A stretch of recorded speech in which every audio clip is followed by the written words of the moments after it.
Oviedo. Medalla de bronce para Alejandro González Blanco del atletismo La Viana con un lanzamiento de 12.27. Medalla de plata para José María González Vestidor de África de China con un lanzamiento de 12.76.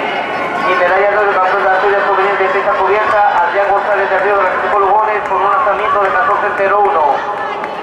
Por favor, León Rabat Cuñado, último llamamiento para que se sitúe en la zona del podio. León Rabat Cuñado de Argentino Oviedo, último llamamiento para que se sitúe en la zona del podio.